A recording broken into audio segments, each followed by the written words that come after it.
Stephen Quart's universe is a little boy who has worn female presenting clothing on at least 3 separate occasions over the course of a series. I've got a pair of eyes that they're getting lost in. And because of the fact that his father, Greg Universe, would choose to spend the majority of his day either sleeping excessively or working excessively, I'm proud of you. What? Stephen would be raised by his 3 female presenting alien moms, who Rebecca Sugar has already publicly confirmed were based on the relationship that she had with her little brother in real life, who worked on the show as the lead background designer and was of course also named Stephen. This is all very nice, but it doesn't solve the mystery. But despite the fact that our boy Stephen would essentially be raised in an incredibly loving, supportive and open-minded feminine household, his life would begin to quickly fall apart before he'd even have a chance to grow up, and we're gathered here today to have a very serious discussion about the root cause of every single one of Stephen's problems. I'm glad you can tell me anything. You know you can tell me anything, right? You're having a hard time right now. I get it. But first, I feel like I'm definitely going to need to clarify that this video isn't meant to be viewed as being some kind of malicious attack on feminine homes or moms, okay? This video isn't sponsored by Disney, I promise.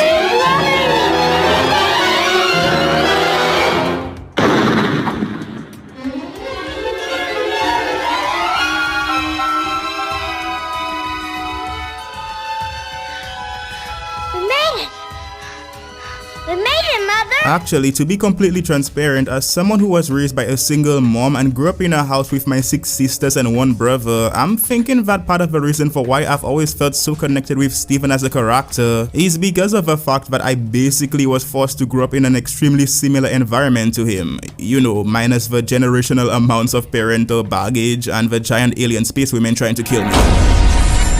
Inside of the first official Steven Universe art book that would get released all the way back in 2017 and was fittingly called Art and Origins, we'd learned that Stephen was shockingly supposed to have been an even more feminine presenting character. And we should be able to safely come to this conclusion because of the fact that he was originally meant to have had the very unique ability to summon a plethora of female-centric items from his gemstone, which included ballet shoes, folding fans, and lipstick. You what? I mean, here's a quote from the Steven Universe Art and Origins book. As a crystal gem, Stephen has access to a variety of very feminine magical objects. Looks like you called it, Ganga. That mystery guest bit had Stephen written all over it. Yeah, and based on the fact that every single one of the sketches of our boy Stephen that were included on this page were clearly drawn in an art style that is downright identical to the model of Stephen that we'd see in the show's pilot, I'm thinking that there's an incredibly high chance that this entire idea must have been scrapped while Rebecca Sugar and the Croniverse were actually planning out the main show. But the intention to portray our boy Stephen as a young boy who was way more in touch with his feminine side than usual for someone who was also meant to have been viewed as being a straight character since the inception of the show is evident. I don't get it. Ruby and Sapphire said I should go for it.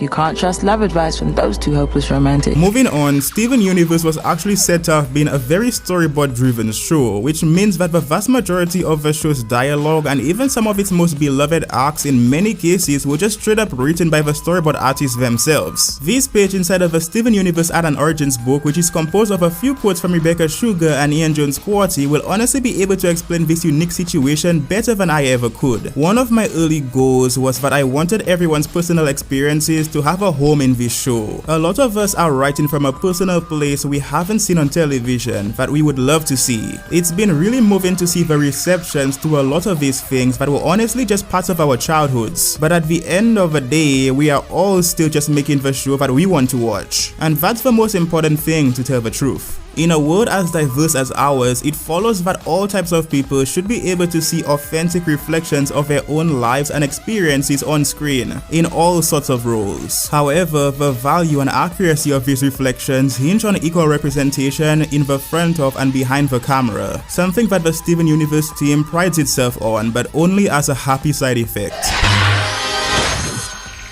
Great job parking, Lion! It's a little crooked. What's exciting to us is that the crew is getting to make something that reflects their own lives and is real. The representation just sort of happens. We're making something that people can connect with because it's coming from a real place. You're just a pearl! That's right! I am a pearl! Pearl! Rebecca's message of inclusion is one that is sorely needed in this time when kids are exposed to frequent news reports or first-hand experiences of division and bigotry. Steven Universe follows in the tradition of popular entertainment as catharsis, as a channel to explore serious issues through fantasy, like the Cold War era, which saw a boom in science fiction film, a reflection of collective anxiety over the seemingly constant threat of communism and atomic annihilation. America's present-day global war on terror exerts its own dark pressures on the nation's psyche. For example, Steven's sunny acceptance of everything or anyone unfamiliar or foreign is a clear counterpoint to contemporary fears many people harbor against groups and ideas that are different from their own. Permission to dispatch the crew ahead with my Sapphire. No need. I predict he won't be able to follow through. She's right. I can't. So yeah, basically a ton of the ideas, storylines and character journeys that were tackled on the show, no matter how alien that they might have seemed to be at first glance, were actually taken directly from the personal experiences of Rebecca Sugar and the rest of the members of the Crewniverse themselves. The extremely unconventional way that this show was written and produced might be able to help us understand why our boy Steven would act so incredibly feminine on some occasions. Oh, Steven, there's one more thing I had to mention. What is it? I love you. Bye. See you later. While also acting incredibly masculine on other occasions. But wait! There's more! Have we met before? I think I'd remember a twerp like you.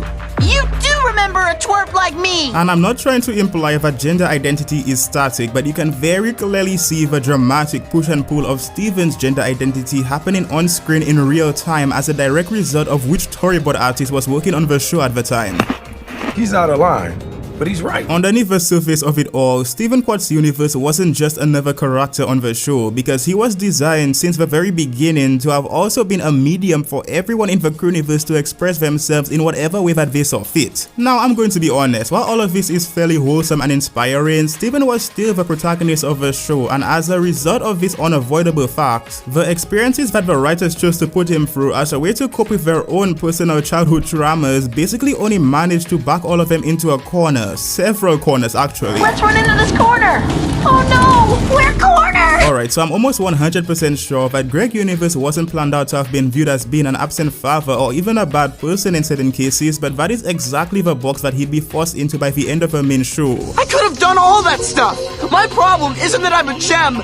My problem is I'm a universe! Appearing for the first time during the mid-season finale inside of a house that he chose to build with the crystal gems in order for him to have ironically been there for our boy Steven more while he was growing up, Greg's character arc during the first 5 seasons of the show was beyond contradictory, and trust me, this is not an exaggeration. While Steven Universe Future would have you believe that Greg was a completely passive parent that just allowed Steven to do and say whatever he wanted. Maybe your parents weren't so bad. Maybe they gave you curfews and chaperones and meatloaf for a reason. Based on episodes like Space Race. Whoa, you are not taking him to space. Yes, I am. No, I'm not allowing it. Fusion Cuisine. No dinner for 1,000 years. 1,000? But wait! There's more! How can you do this to me? Because we love you, Steven. And Beat City Drift. I hate Kevin! Whoa, whoa, whoa! Watch the 4 letters, Stewball. We know that this entire idea is just a steaming pile of tartar sauce. Except it's not just a steaming pile of tartar sauce, because Greg changes from being a passive parent to a moderate parent to a Maheshwaran level strict parent based on who's storyboarding him at the time. And yeah, this is of course yet another strange byproduct of the way that Steven Universe was written and produced. The wildest part about all of this by far is the fact that Rebecca Sugar would effectively choose to plan out the entirety of Steven Universe Future herself, in hopes of being able to fix all of the inconsistent character writing that began to plague many of the residents of the Earth and Homeworld over the course of the main show. Either way, I'd love to hear your thoughts on this discussion, and I'm really excited to find out which approach that Last of Us Stars is going to be taking when it comes to character writing.